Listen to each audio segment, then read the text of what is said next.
Hello and welcome to another episode of the FPL Hangover podcast where we raise the bar and lower the tone on all things FPL related. We are coming to you on the 18th of October. Gameweek 8 has just finished. Arsenal Crystal Palace 2-2. And there is a nice calm atmosphere in the Hangover studios this evening. I guess everyone's just happy they got a little bit of that FPL fix over the weekend. It was a bit of a long old international break, but that's all behind us now, and Game Week 8 has plenty to be digested. And I'm not here alone. I'm here with my podcast partner in crime, Paddy. How are you getting on, my friend? I'm great, Jared. It's good to be back, and I'm ready to lower the tone. Yeah, I'm happy that you're here because that other fecker, he's off gallivanting again this week. Just the two of us. He never stops. Yeah. You'd swear he had a second job and a second newborn child, wouldn't you? Yeah, you would. You'd swear he had triplets. I'm kidding. I'm sure he's just resting up. There's a big week coming next week, Paddy. I don't know if you remember. But anyone listening to this, you'll be interested to know that it's going to be a Paddy and Seamus show next weekend. Jesus, just what is going to happen? I'm excited. I might actually end up listening to this one. Of course you will. Yeah, but there'll be no video because unfortunately I'm the gatekeeper of that stuff. But there'll be plenty of audio, and you can stay tuned in for that. But yeah, back to this week. Game week 8 has finished. How did it all go down, Paddy? How was your week? Well, Jer, considering the dumpster fire I had, on last week's pod when we were talking about it, it actually turned out not so bad. I'm on a red arrow, but it's only a small one. I took a -8 this week, and I came out okay. Like I'm on 60 points all out, I believe, with a -8, which is 52. And I was really a couple of saving graces there would be Cody. I can't sing that man's praises enough. And Salah captaincy, which everyone had, but I also had Christensen and Cancelo and Sanchez. So all the other points coming from the back line and Salah. Yes, so you were on the Salah train. I think that there's the vast majority of managers back in like a very, very heavily owned Salah this week, and he didn't fail to deliver. I suppose I was going to save this for later on in the show, but it's come to my mind now, and I just wanted to get your opinion. Has it swayed your decision on the captaincy for next week? Like, I know you're a United fan, as I am. Does that even make sense? The same as myself. As we are. And there's a lot of people talking about, how abysmal United looked at the weekend, and Salah that hasn't been in this form for a couple of seasons. If ever, he's actually like just insane at the moment. Like people talking about putting the armband on Salah next week over a Lukaku against Norwich, a home match for him. Where are you lying with that, Paddy? It's the perfect case of form versus fixtures, isn't it? Really, that old chestnut. And at the minute, I'm on Salah. Salah is in probably the form of his life again. And I know the only other thing that would slightly sway me is I know the ownership he's like, 171% owned or whatever. It's crazy numbers. And, would it be worth it jumping over to Lukaku this week, or even a Ronaldo, or not a Ronaldo, sorry, or an Antonio? Like both, still heavily owned, 50% ownership. But do you see any positives in maybe jumping over that side of things, or do you think it's just stay with the big guy with the big numbers? Well, I'll be sticking the armband on Lukaku. I think that's exactly why he's in the team. For me, was to looking at Chelsea's fixtures going forward. This was particularly the one I was trying to target like a couple of weeks ago when I was debating whether or not Lukaku was worth it. I just looked at this fixture game week 9 and thought, yeah, well, he's going to be my captain that week. It's Salah against Manchester United, and even if he is in insane form, and we saw the points he returned against like City, for example, he could easily match that or do more damage against United. I just don't like captaining players in big when it's top six against one another. Like I just don't. I tried it a few times last season to try maybe kind of. Was I being biased towards just not doing it, and it just didn't work, and that's kind of one of my rules now. A little kind of jar rule for myself is just captain the easiest fixture.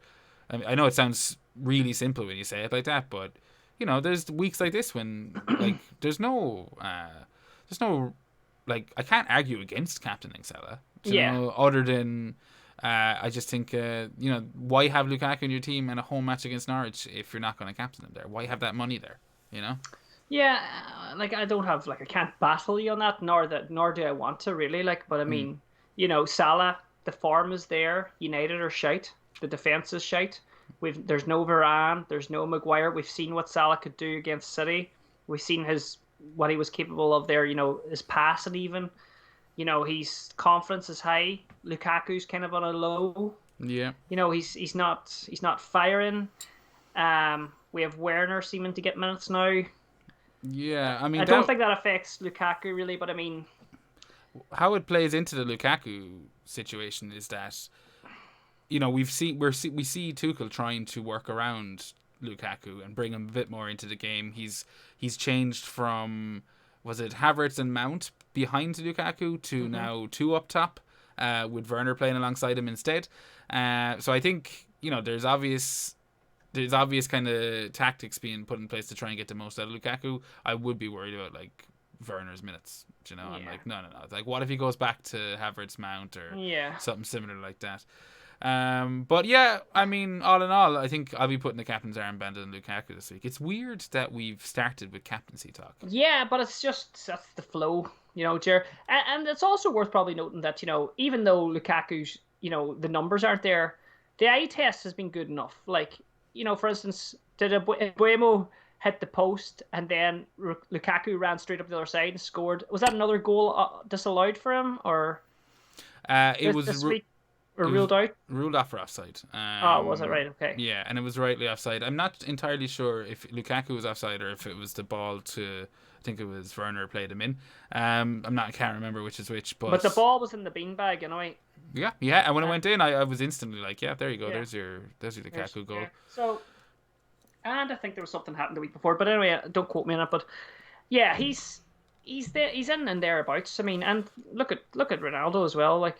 These big players, these expensive players, they're not firing, but as people sell, the fire sale could happen, and the next thing, the goals will start coming in. I don't know where you're going to have to bring this ship back, because I'm going to go off on one.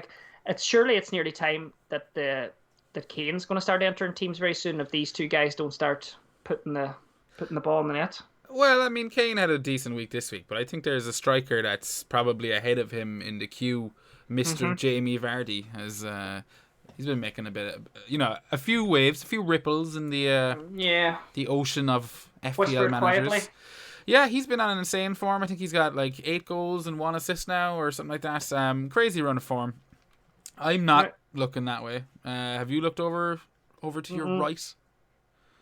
I haven't, and it must be something to do with the fixtures. The fixtures aren't too hot looking, are they? Or they're all right. I mean, he's on that kind of run of form where I wouldn't be too worried. I feel we missed the boat anyway. I feel we've missed it. I think so.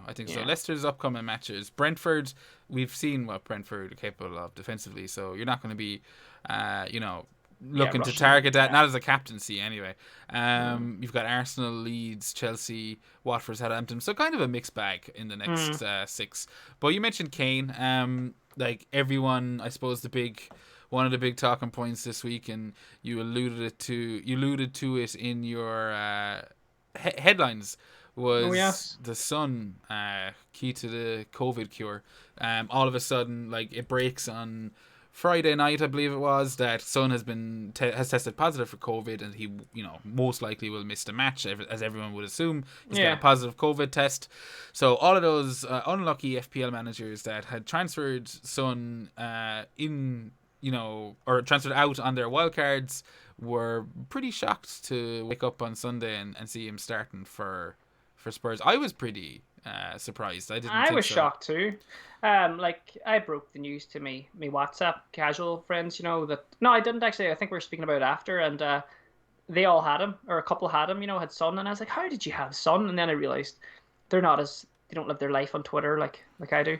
But I couldn't believe it because it affected so many people. It affected the wildcarders that they all had him in their team. It was a nice little move. Nice, they were able to bring him in. No one else could bring in Son at the moment with everything that was going on with fucking injuries and stuff. And then there was people that actually transferred him out for a -4. Like it was just chaos. The Son news. The FPL site never had him flagged at all. So obviously the I don't think winners they in had that. time. I don't think they had time to No, flag maybe him. they did. It just all came out of fucking nowhere. Yeah, and then I mean, it was probably never confirmed, through the proper sources, which I think the game probably has to get some kind of citation, like official citation, before they can go flagging players, because it Exactly. wasn't confirmed if one of the players that had tested was Son, but it turns out negative test. So good, kind of well, whatever, fucking fair play to Son, and unlucky for Newcastle because. Yeah, they were well and truly put to the sword by Spurs on Sunday. But yeah, there you go. Yeah, so fucking Son or not. That's the big question going forward. I think with, as you mentioned, the blankings of Ronaldo, Lukaku looking like the well might be running dry, but obviously his fixtures are still superb for the next couple of weeks, so that'll buy him plenty of time. But Ronaldo now is blanked, I think 2 matches in a row. He didn't start last week's match, but United looking to be in no great shape, and their fixtures just not helped. They're a wounded Liverpool, animal. yeah, And you know what happens to United when they're a wounded animal? They end up fighting back, and Ollie gets the job saved, and it's all fucking sweet and rosy for another couple of game weeks. But that's exactly how I see this going. Like, I'm not going yeah, to get into the Ole out, Ole in no, me bullshit, neither. Me but neither. that is what I see happening. I see United pulling off some insane, like against the run of play, like against the odds for sure. I see them somehow pulling off a crazy run in the next couple, and that'll buy Ole the rest of the season. I mean, fingers crossed as a United fan. I'm not going to complain Yeah, if they're winning me neither. matches, but Of course.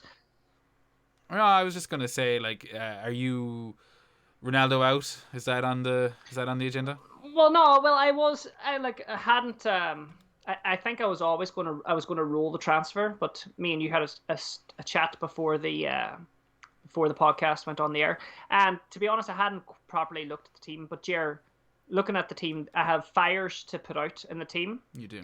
So I'm always, I think it's always wise that whenever you look at your team, I don't need to transfer Ronaldo out unless God forbid, something happens to him in the Champions League games. Yeah. So I don't need to transfer him out. I'm going to transfer out someone that I do need to transfer out, and that's Aileen. Yeah. So I'll be getting rid of Aileen this week, probably for either Duffy or Livermento, and I think Livermento with the fixtures looks like the chosen one, and he's so cheap as well. So He is. Duffy though, like, is just his fucking goal threat has gone through the roof this season. I'm finding it hard to believe. Brighton obviously have a much tougher fixtures: City, Liverpool in the next 2, and then it's followed by Newcastle in Gameweek 11, which won't be too bad. But yeah, I think Duffy had a shot. I think he was on the edge of the box this week. I can't remember if he was outside it, but on the edge of the box, volley from a corner, keeper makes a good save. He's just like, you're thinking to yourself, where has this come from? I mean, the lad had, Donegal, man.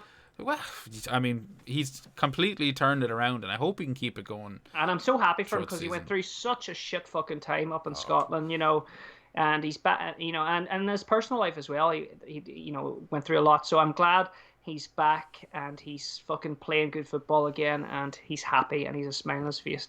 Yeah. Because he's one of those FPL assets, that we all kind of, we do root for Shane Duffy, I think. Oh yeah, he's a bit of a cult hero. I think Yeah. after the whole triple Triple captain, captain himself. he's written himself into the FPL kind of lore at this stage. But either way, fuck Duffy. I'm going Livermento. Is that what you're saying, Petty? Yeah, that's pretty much it. Yeah, I mean the fixtures aren't like they're much better for Southampton. Burnley, Watford, Villa, Norwich in the next 4.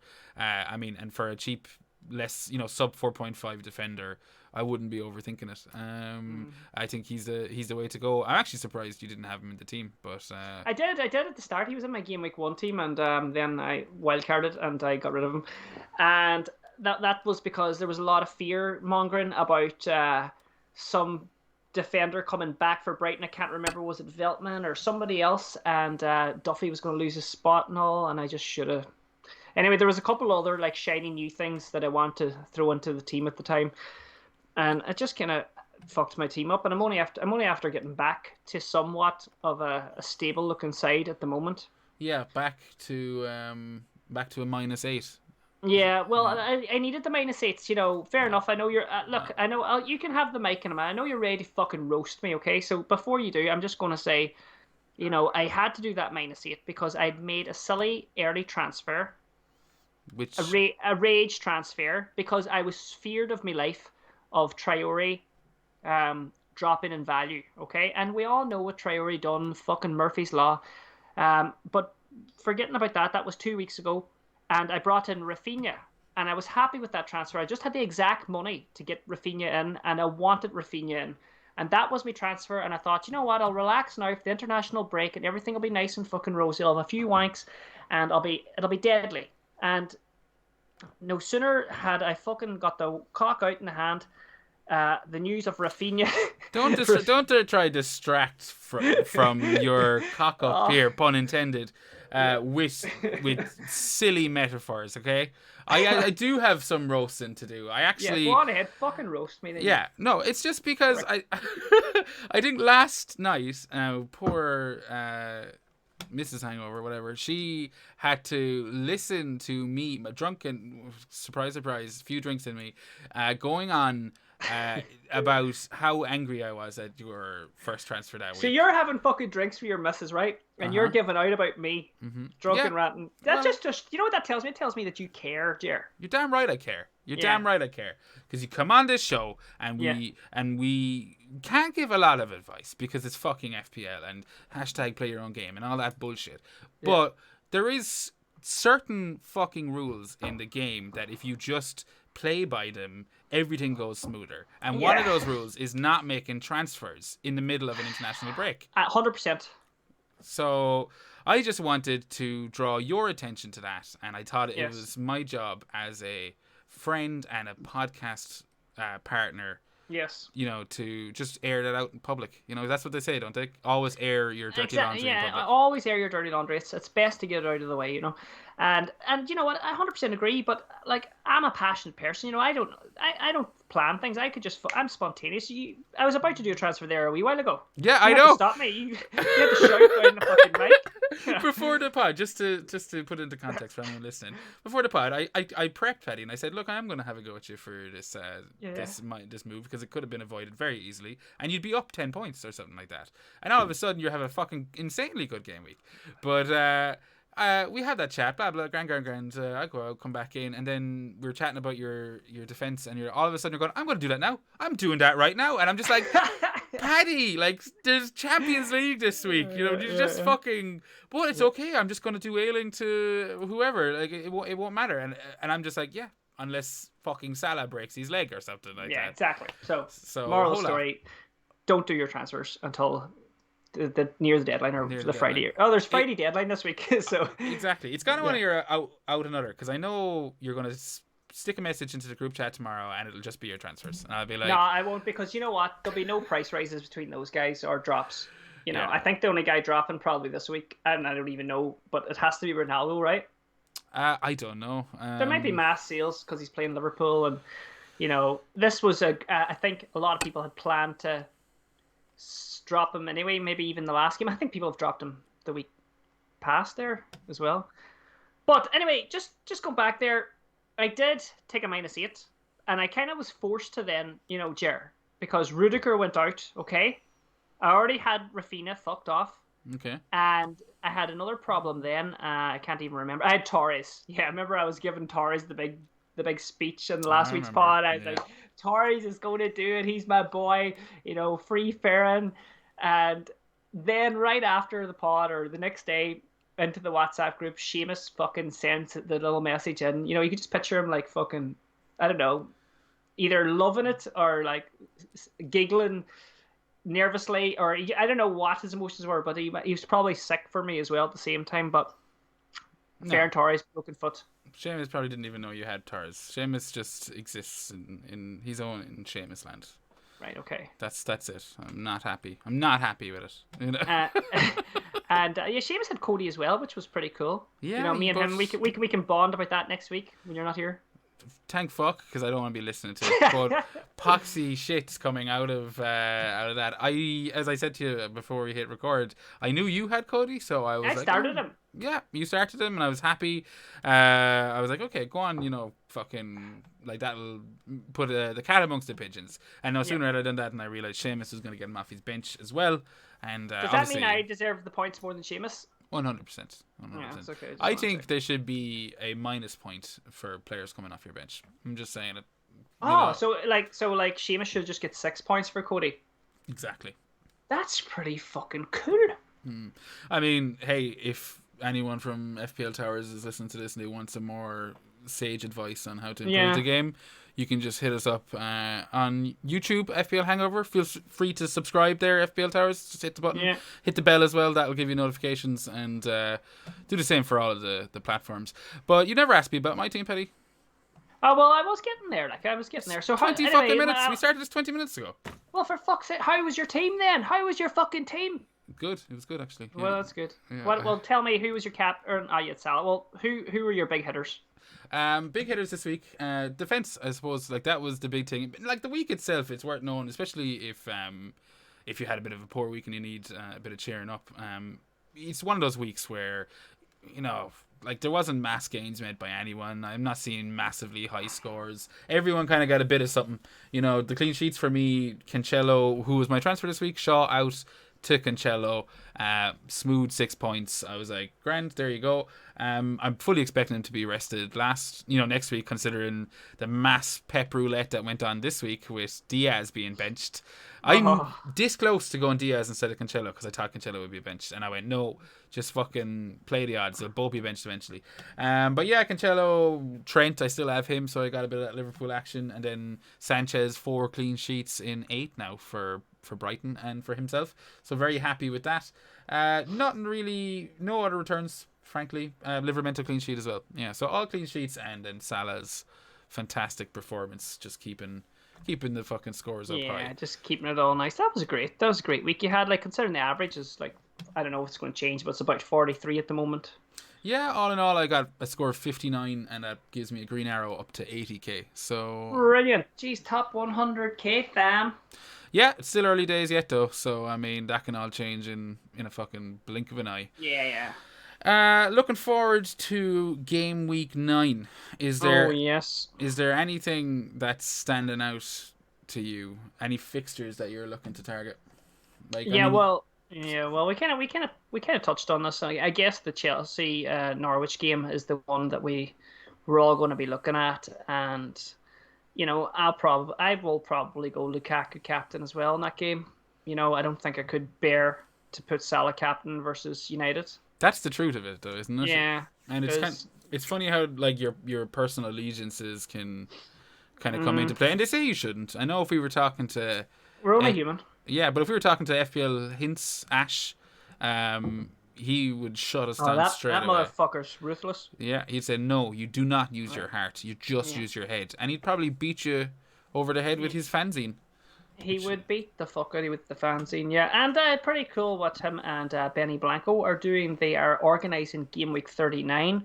It's going to be a football match in Birmingham, I think. And it's going to be the North versus the South. Any of the Scottish, Wales, or Irish players are all on the team North, and then all the wankers are on the team South. So it should be a good game. You never know, we might get over. Yeah, that's I read a couple of tweets, and that seemed pretty interesting. And I mean, it's for charity. I'm right in saying that. Yeah, it is indeed. So I mean, Ash is involved in that as well, and it'll be good. Yeah, 100%. I think I'll power to anyone that's doing something for charity, especially in regards to FPL. You know what I mean? It's always nice to see, and there is plenty of good work. So yeah, check those guys out on Twitter and show some support for that. But yeah, we kind of touched on the strikers option at the moment. At the top of the episode, we talked about Kane. Yeah. We talked about Vardy. But I suppose Me balls. Sorry. you all right there, Petal? It's just adjusting. Okay. But I was just kind of going to get on to essentially what do you make of the premium striker situation? Oh well, if you want me to be fucking honest, I've 32 millions worth of shit up front right now at the moment with Ronaldo, Antonio, and Lukaku.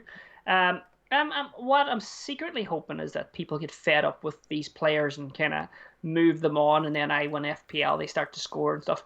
But at the moment, I'm going to be sticking with my Ronaldo, Antonio, and Lukaku because I've got other fires to fight, and I do think it's only a matter of time before they start firing again. Um, you know, the three of them are probably the three of the best in the league at the moment. Well, not at the moment, that's an overstatement, but I mean, come the end of the league, we'll see Yeah, their numbers. yeah, but I mean, like if someone had gone Vardy 4 weeks ago instead of Lukaku, you're fucking laughing. Yeah, but who the fuck would do that? Geniuses, But absolute geniuses. But like, how can you, like, I just don't know. There's always the that kind of counterculture FPL manager, or at least transfer maker. They'll leave one kind of spot, or that they'll kind of use to just kind of as a bit of a differential. Now they usually end up 500k at the end of the season, Yeah. but every now and again it works well for them. And Anti-vaxxer. I don't know if I go that far. I wouldn't put that on them. Okay. But looking at a couple of more of your headlines before we move away, you have referenced Mbuemo there, I believe. Hit the post again, I dare you. And yes, it's a family-friendly show, so I won't say the curse word. There is a curse word, is there? There is, fucker. Okay, there you go. There you go. But yeah, fucking. I mean, he's hitting the post a lot, isn't he? 6 times now this season so far. 6 times. Like, what the fuck? But you have him in your team. Like, that was one of your transfers this week, right? Yeah, that was one of my transfers this week. I brought him in for Torres. No brainer. Yeah, I think so. And and I'm set. He's got great fixtures now going on. And it's just a pity that one didn't go in because that was his last fixture before everyone fucking piled on. I think you get one more week. I think I'm looking to get on Brentford, and we talked about the premium striker situation and the Antonio, Lukaku, Ronaldo template. That's I think it's kind of formed. At least 2 of those are in most teams, or up front for most teams. But you have Ivan Toney, who's coming into a really nice run of fixtures, as our Brentford, and he's going to offer an opportunity to mix that up, as does Mbuemo.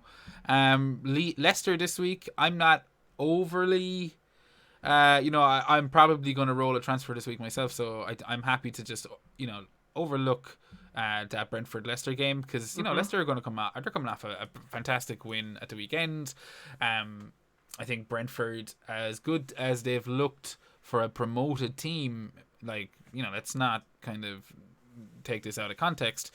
It's still a promoted team against a team that should be pushing for top 6, and it could go either way. I see a tight enough match there, and I'm happy to overlook it. But if I had an Mbuemo like yourself, it's the Burnley fixture afterwards, followed by Norwich and Newcastle. That's really what you're attacking there. Yeah, that's what you're attacking. And sorry, I don't mean to put you on the spot, but who have Watford got this week? Watford are playing Everton. They're away to Everton. Oh, right, okay. So that's not really a good enough excuse for a mass SAR seal, really, is it? No, I think Sar's kind of probably earned a bit of goodwill. I don't think anyone would have been expecting much returns from Liverpool this weekend, although he did hit the post. Yeah, as well. So unlucky for Seamus and all the other Sar owners. But going to Mbuemo again, I think that I think you're buying points there if you get him in. I was doing a bit of research on him there. I had a wee tweet up earlier. 8 appearances, only 2 goals. Okay, but they're coming. Playing out of position. XG is 3.6. 19 goal attempts, 8 chances created. Ownership 2.9%. 5.5 million. Great fixtures. No brainer. Yeah, and you left out probably the most appealing factor for him, and that's that he's an out of position. No, I said that. My apologies. I was just trying to segue into that, Paddy. It wasn't a scathing criticism of your your speech. My But analysis. yeah, no, I mean that's massive. As you said, you hit the nails on the head. So as regarding all the talking points with him, and I'm with you. Like I'm going to be heading on that Ibuemo train pretty soon. I'm just kind of waiting for one of Decore or Gallagher's fixtures to kind of, some reason for me to get rid of him, because I've gotten a bit lucky with the likes of Decore. I mean, there's a crazy amount of options out there for sub 6 million midfielders right now, which is very surprising when you take into consideration Emile Smith-Rowe for Arsenal, and then the three we just listed out in Buemo, Decore. I think Gray is a bit more expensive, but then you have the likes of Gallagher, who I'm starting to turn off. I think I might have made a boo-boo with that one, but his fixtures are still fantastic. Crystal Palace have Newcastle up next. A great point for them tonight, although they'll feel sickened that they dropped. It was in like late injury time that Arsenal got their equaliser. But a really nice fixture against Newcastle next week, and Everton with a nice fixture against Watford means that I won't be hitting that Brentford transfer, but I will be looking to get into them. It's as simple as that. Like, there's a couple of fixture swings. Brentford, we've had our Chelsea one, we've had our City one. Leicester in game week. Is it Leicester? No. I mean, Leicester, as we said already, have kind of mixed fixtures, but Spurs is in game week 12. And their fixtures turn absolutely delicious. Yeah, as well. And then United's back again in game week 14. So yeah, 14, 15 or something like that. Yeah, exactly. So we're going to be on our toes. Yeah, we need to target these. This is how you play the game, isn't it? You've got to target these easy games, these fixture turns and all. Just there when you were mentioning Arsenal, let's just have a moment of silence for the Ben White assist that never ever happened, because that was amazing.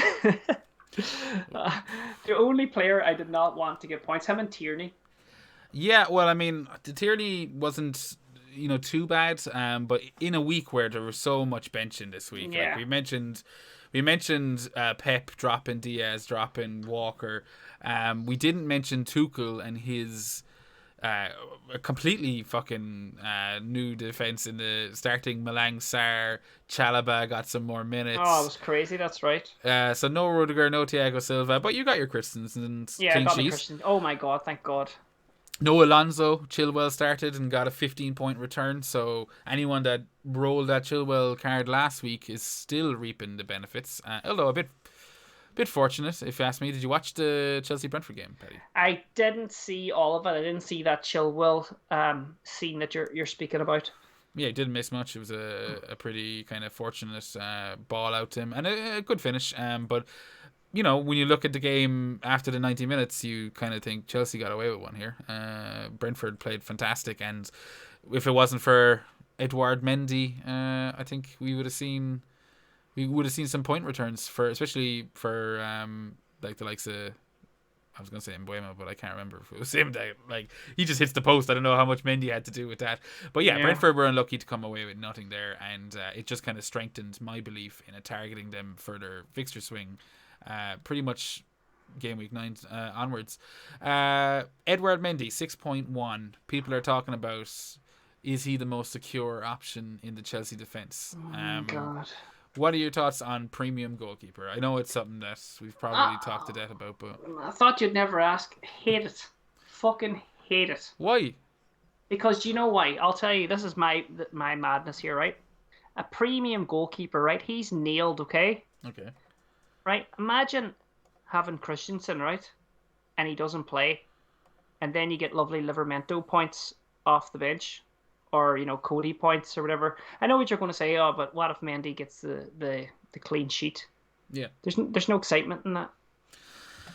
Yeah, I mean, I've toyed with it today. I was thinking, I always kind of go back and forth on that whole, premium goalkeeper versus, cheap. And especially when there's like a rake of cheap 4.5, sub 4.5 defenders going out there at the moment, you can maybe just kind of justify having a cheaper defender and an expensive goalkeeper. What's the difference? I don't know. I'd be interested to hear people's opinions on that a bit more. But for me, it's a bit of a, kind of 6 of one, half a dozen of the other. I mean, it's a premium defender, isn't he? Like, is Aspilicueta and Rudiger. Like, I assuming Rudiger comes back from his injury, it looks like he's back in training. So we'll have to watch Champions League this week and see how that plays out. But are they not as good or better options? And then at least you can move off them easier without using a transfer and a goalie. That's the only thing I can think of. And true. And another thing, like you're putting that premium money into the defender. Why not put it on a defender that can actually run up the pitch and maybe put a ball in the box and get you an assist, or even get another header? Or in Azpilicueta's case, just fucking random assists, just firing shots off fucking posts, and there you go. More points, double assists last week. What a joke.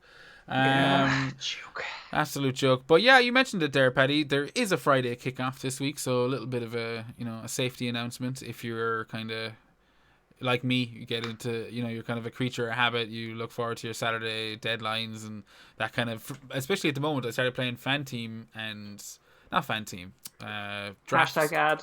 No hashtag ad here. Hashtag ad. I started playing fucking DraftKings or something like that, and I'm doing Sky for the first time this year, and hashtag ad. And Saturday mornings are kind of handy because you get a bit of time to go through your shit, because it's actually quite.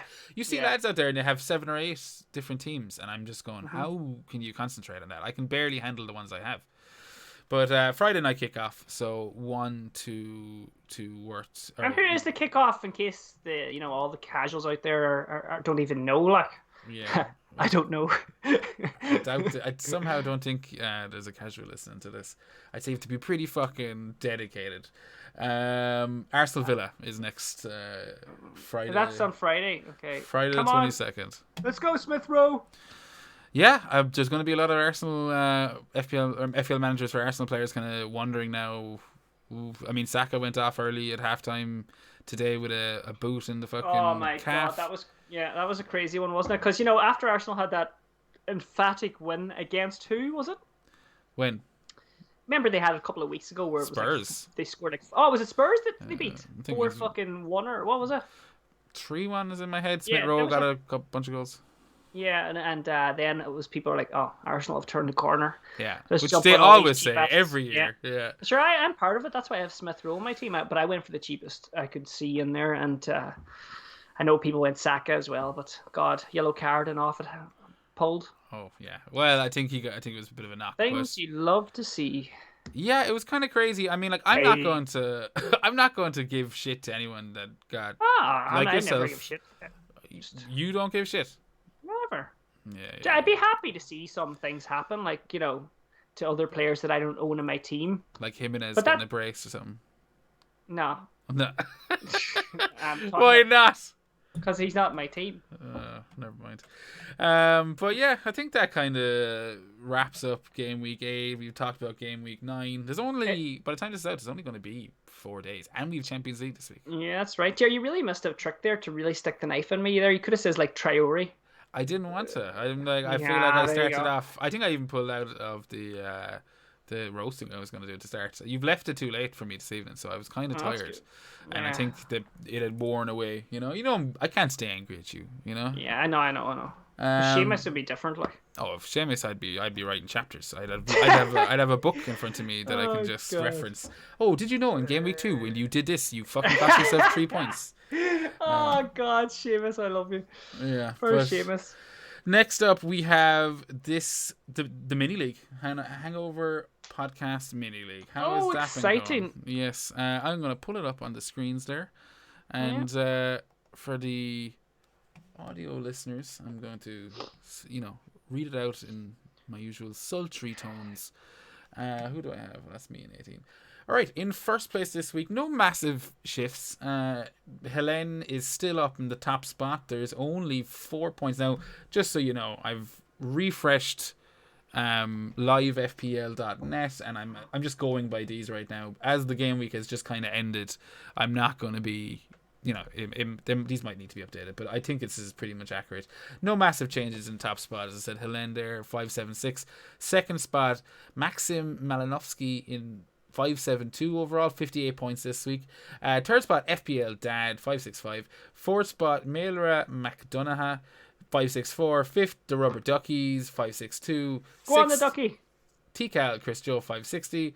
We can't be showing favoritism like that, Betty. That's But Ducky comes on our spaces. He hosts the spaces with us. I'm very familiar with Ducky, and I want to, I want him to do well. But I'm just saying, you need to show some professionalism. I'm sorry. It slips out from time to time. That's what she said. Number 7, Donny's Duds, Donald Hannigan 5588, Sham United the 8 554. 9th FCSS, that's fucking tough to pronounce. 548, and in 10th spot, We Plan FPL Ibrahim Ahmed 546. That's the top 10. I believe, Paddy, you might have some further info for me. Yes, and I was very excited to tell you all about who got the best and worst scores and the biggest risers and fallers. But unfortunately, because the game week hasn't had enough time to update, we don't have that information tonight because it's Monday. But any other night, any other Monday, we will fucking have that. But I could make up something if you want. I'll just pick someone random. Like the most points is Rubber Ducky. Yeah, I knew you go straight to Ducky. Highest riser was Rubber Ducky, and most bench points was Rubber Ducky. So there you go. Not showing any favoritism, but there you go. Hope that's okay for you, Jer. No, it was absolutely perfect. Yeah, I think, and I'm gonna say it, but I'm gonna just assume Seamus hasn't closed the league like he said he would last week. So if he hasn't, it's probably still open and worth a shot to get in there. We do have some prizes coming up shortly. I have gotten a rake of merch. I was actually chatting to the champion of last year's FPL Hangover Mini League during the week, just finalising some details. I say finalising details, buying myself some more time. Ken Corbley, his winners package is on the way. That's going to include such items that you can also win in this year's mini league, including t-shirts, coasters, stickers if I can find them, mugs, you name it, they're there. So get into that mini league while there's still a chance. PC0861, that's the code. And once it's closed, it's closed. So tough shit. But big shout out again to Len, who's still got a top spot, and I think she's in. I think it's an insane rank, like top 5k or something in overall, which is insane, which is brilliant. Maybe I'm not even doing it justice. Maybe she's even further up. But you know yourself, so many numbers all blending together. But yeah, I think that kind of wraps up the episode. Paddy, have you anything left you'd like to share or pass on? I think we touched on everything there that we needed to touch on, but just a quick closure. Captaincy this week, it's got to be who? Put you on the spot. Lukaku for me, yeah, as I mentioned. Lukaku's the man. Not budging. Who do you think would be the best transfer in for Ronaldo this week? If people were deciding that, fuck him out, they're playing Liverpool, he's doing nothing, he's too dear for my team, let's get someone in there, because let's face it, United are shouting, they aren't going to do anything. And the reason I'm talking so much is to give you more time to do a bit of research to pick a player that you want to put in there. I appreciate that. No, I think it's one of the reasons that I'm probably rolling my transfer this week is because I feel a bit of a shift coming in the force. At least in the way I'm going to play my game. With Spurs fixtures becoming decent again in game week 12 that we've already mentioned. I know what you're at. What am I at? You're back in the transfer. You're going to do this fucking thing. You're going to get Son in. 100%. You're bringing Son in. That's what you're doing. Ronaldo. Do you have Ronaldo? No, I don't. Oh, okay. I don't know where you're going to get the other one. See, I've already jumped off Ronaldo, and I have Antonio, Jimenez, and Lukaku. But the plan is it's basically to go back to 5 in midfield and take the striker spot, because I currently have a 4.4 non-playing midfielder sitting there. I can turn an Antonio whose fixtures get pretty weak. They're kind of weak now. Like they have Spurs, Villa, Liverpool, Wolves, City. If I wanted to come off that, I could turn Antonio into a non-playing striker and then turn Mendy, my 4.4 nobody, into Son pretty easily.